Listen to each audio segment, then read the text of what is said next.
RiffraffDC, and I'm here at PAX 2012 checking out Dance Central 3. And here I have John Drake with me. And John, you are the Director of Communication and Brand Management, right? That's what they tell me. Okay, that's okay. They let me out of my cage. So we're here to check out Dance Central 3? Yeah. Dance Central 3 features, and I will read this out, time-traveling Dance Central investigators out to fight dance crime. Yep. So what is up with that? It's the best thing that's ever happened. When we thought, hey, we're making a casual party game, we need to sequelize that. What are we going to do? We're going to say, we're immediately going to time travel, because that's what everyone wants. Everyone wants a long story mode, boss battles. No, so what happened was we got a lot of feedback on Dance Central 2 that we wanted. More throwback music, more of that sort of like classic fun bar mitzvah wedding party music. Right. You got the hustle, got the YMCA, things like that. And we thought, well, having our modern contemporary crews from Dance Central 2 doing that's not going to look right.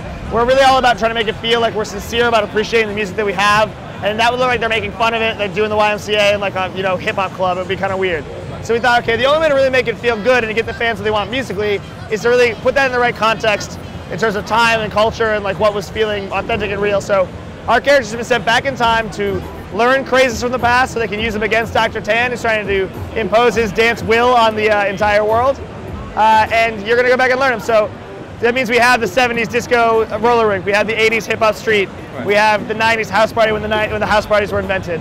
And even the 2000s, we have the crazy TRL style show. So it really helps it makes the routines feel more authentic, and it shows that we have reverence for the choreography, because like we're all about loving and appreciating dance, all the way down to giving you real routines that you can actually learn. So when you go to the dance club or when you go to a wedding, you actually know the hustle, you know the electric slide, you feel good about yourself. It's all about being able to take the dance experience from the game and bring it to real life. Yeah, more so than ever. I mean, we've always been trying to teach you real moves that can be useful, but now it's about teaching you real routines, what we call crazes, like the hustle, like the YMCA, the Dougie, some of the Usher stuff that's going to be done on tour. So you can actually say like, oh, I have like a real touchstone culturally that like, you know the same moves the hustle that I do. Yep. You know the Macarena, I know the Macarena. We're all working together to dance and be awesome. Okay. So let's touch lightly on the whole crazes thing that you just talked about. Let's do it. How does it work into the gameplay? So it's really cool. So instead of just making a story, I mean, our story mode in our progression in Dance Central 1 was very much just like a straight play through the song list. DC2 we had a little bit more of a crew challenge, like exploring, meeting the crews, get some personality, but it's still pretty like play some songs, get some stars, move on. Yep. With Dance Central 3, the story mode actually has a great mechanic in it where there's a craze. Let's use the 70s as an example. We had the hustle, which is the craze, no spoilers. Right. It's a little bit of a spoiler. But you learn the sort of line dance, the hustle, the tap your foot out, the tri-tap. Sure. It's really, really great. It's the one you've always seen people do when they do the hustle. We've taken those moves that are that craze and we sprinkled them through all the other 70s routines. So you can't play the hustle right away in the story mode. You can play it in quick play, but you can't play it in the story mode. Okay. You actually have to play all the other songs and sort of discover those craze moves along the way. They've been sort of buried along by our choreographers. And then you have to decode that craze, so show that you have mastered all those moves. And only then can you really show you have a competency to perform that craze and tell DCI like, no, I got this. I got this weaponized dance move. I'm ready to come back and like take down like the weapons of mass dance destruction. Okay, I just want to emphasize the fact that he said weaponized. Yeah, this is a real game that's coming out this year. This is not a joke. This is not a comedy routine. It is dance crimes are real. You heard it here first. There are quite a few other dance games out there, but what makes Dance Central? Not that you should. What makes Dance Central unique? Ask me your question so I can say bad things about other people. Dance Central's the only real game. It's the only game that matters. Like, come on, okay, so I'm hyperbolic, right? Like, I like our game the best. So it's fun to play those games. Sure. If you want an exercise DVD where you get to play along with your game and the detection doesn't matter, you're not trying to master, you're just trying to have fun, there's some really fun routines in those games. There's some really great songs that we don't have. There's room for everybody in the dance space. But if you're like a real dance gamer and you love dancing and you love video games, you want a story mode, you want better party games, you want real detection and real routines, you want real choreography, there is no other game on Connect. I think people should at least try Dance Central 3. We're going to have a live demo coming out. If you've only been a Just Dance gamer to this point, please try Dance Central. I think you'll like it a lot better. So how are we going to be able to bring in Dance Central 1 and Dance Central 2 songs into Dance Central 3? So Dance Central 1, if you've already exported it to use with Dance Central 2, it's just going to work in Dance Central 3, no additional fee or work required. Dance Central 2 will be an identical process to Dance Central 1. There'll be a path in the game, enter a code, pay for the pack to export. We have to relicense all those songs in case you ever ask the question like, why do I have to pay again for songs I already own? We actually don't own them you don't own them for the rights to use in future games. We have to sort of relicense them and pay the labels again. So it's a small fee, but they're all going to work with the new features, so all the new party modes, make your moves, strike a pose. We've authored all that stuff so that when you bring them in, they're going to be upgraded. They'll work in the right venue, so if we have a 70s song, it'll appear in the 70s venue. So they'll still always feel authentic. We did a lot of extra work above and beyond to make sure it was really the best experience it could be for all the backwards compatible content. Like almost over 160 songs I think it launched, over 150 for sure, maybe 160. Wow. Supported in Dance Center 3, more music than any other dance game on Connect, hands down. I've seen that you have like 25 songs, I think, that are actually playable right now at this demo. So what's your favorite Dance Central 3 track so far? Ice Ice Baby, which is playing right now, is a pretty good one. I'm a big fan of You Make Me Feel by Cobra Starship, because I think the routine is really fierce. I go back and forth on the song. Sometimes I love a song, sometimes I hate it. Scream by Usher is really good. I know I'm naming like 5 songs. And then for throwback, I'm gonna go with The Hustle. I gotta go with The Hustle, it's a classic. Well, it's like a party thing, right? Everyone does it, you just stick everyone on the floor and then like... And you know what, the Macarena routine is pretty good. It's not just this the whole time. Right. It's like we got some other stuff. So that's the thing about the crazes. Our choreographers actually took the craze that you know, and then on harder difficulties, they'll put some modern moves around it. So you actually get a full new routine that you'll learn that's kind of cool. But then everyone at the chorus will snap it together and do a cool move together where you kind of feel like, we all know the Macarena. I just don't like the hard version of the Macarena, you know, the easy version. But we're all in a big dance family. Even just dance fans can learn crazes, and we can all dance together. Okay. It's not a fight. No, it's not. It's not. Dancing is all about coming together. Right, it's just having a good time. If you could only choose one game, you're dumb if you don't choose Dance Central 3. But if you can choose multiple games, buy Dance Central 2 and 1, and then after that, buy Rock Band Blitz out now on Xbox Live Arcade. I have unleashed the beast, apparently. I told you not to ask me about it. What can you say then about comments that male gamers have had saying that DC's choreography skews somewhat feminine? I think that's interesting. I think that we don't necessarily look at 100% at gender in terms of how we put stuff together. I know Matt Block did a really long interview about gender and performativity in relations to games.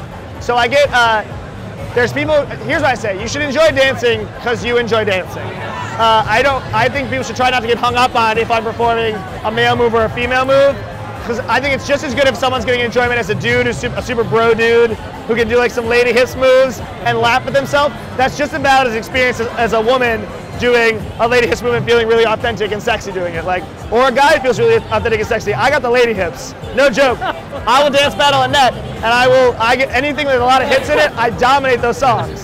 So I get what they're saying. I think that there's a lot of dance, a lot of pop music that sort of skews towards the sexy and the the butt grooving and the shaking that people skew as feminine in their reading of it. But I'd say just enjoy yourself. If you can have fun, you shouldn't matter too much about your gender performativity. On the flip side, I say for male gamers who are maybe not the best dancers, I think probably the more hardcore dancers aren't as worried about that. For people who just want to have fun at a party but feel like it's I have to dance like a girl to do it, we have a new mode called beginner mode in the game, which is a smaller portion. Hey, Pope. Pope wrote the story for Dance Central 3.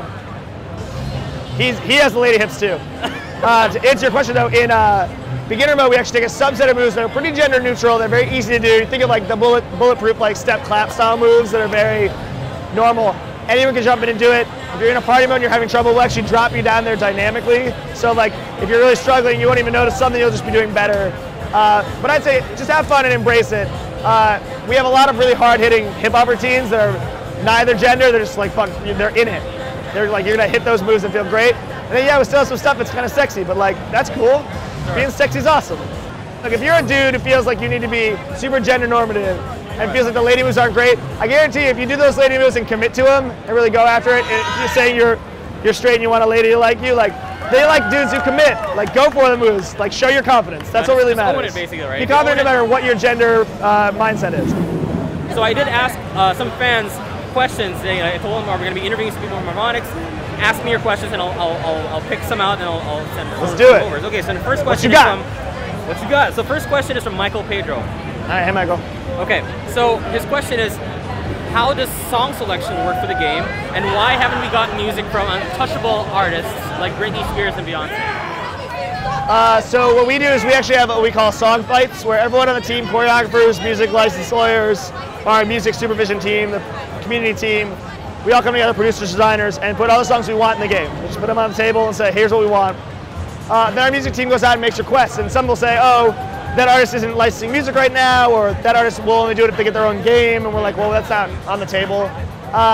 So there's some artists that like will always be a challenge, and we hope that they can see like the success of dance games, what people like about them is something that they want to come to the table and maybe share some tracks with. There's some big artists in this game this time around that we haven't had before. We'll see some of those as we're coming out later. It's a really hard process. Obviously, we're not in control of it. We're asking for permission and to give people money for their music, and sometimes they don't want to. I don't get that. Give me your music. I'll make it. People will love it. Come on. Right. And then we have things like Gangnam Style, right, where everyone's like, hey, this song just came out. It's got so many views on YouTube. You should put it in the game. And even if we're saying, yeah, that song is awesome, I want that right now, we have to go get the licensing cleared. It takes 2 or 3 weeks to get the paperwork done and get the audio. Then it's like 4 to 6 weeks to get it tested and authored, 2 weeks to get submitted and tested. So it's like you're talking 3 months for just the idea of it to it being available as, say, downloadable content. Right. So there's a long ramp. So when people want stuff, I want it too. So the turnaround time's a little slow. So we always try to make that as short as possible, but it's hard. Okay, understood. Do our best. Okay, next question is from Dragnaran. I'm sure you've seen some of his videos. So he asks, there's a rumor about Oblio making a return to Dance Central 3. Who's that? I don't know who that is. Yeah, is that your official statement? Like, what's going on? No. More eagle-eyed fans may see that Oblio's not dead. We never said he was dead. He just rode off in the sunset. And then so the real question is, where has he been? Where has Oblio been? Where have Darren McCoy been? I'm not saying they're in the game or not in the game. I'm not saying that they're playable or they make appearances or cameos. I'm just saying, if they do reappear, what have they been doing this whole time while Dr. Tan has been going from making dance robots to his new terrible plan called Project Lockstep. So maybe we'll learn more about it. We'll see if he's back. We'll see whose side he's on. Oblio's always been on his own side, but like it seems like this time around, if he appears, we'll have to watch to see whose side he picks. Yeah, that's an interesting kind of theory. He could be a bad guy now. But who knows? We don't know yet. I know you all want Oblio to be your boyfriend, but I'm just saying, like, he got some cool. He has cool style. He's got all the swagger, right? All the poetry swagger. Last question all the questions, bring them. If you could pick any celebrity, alive or dead, to play Dance Central with, who would you pick? Abraham Lincoln. Why? Just because he's super tall. I feel like he's so gangly that I would look super awesome in comparison. It's like Wavy Tube Man. It's like one of those car manufacturers. I mean, the easy choice is Michael Jackson or something like that. But yeah, Abraham Lincoln, hands down, the greatest president. And there you have it, Abraham Lincoln. Thank you so much, John, for this interview. I was formerly the director of communications at Harmonix. I'll probably be fired after this goes on YouTube. Thanks. Right. Ubisoft, I'm looking for a job.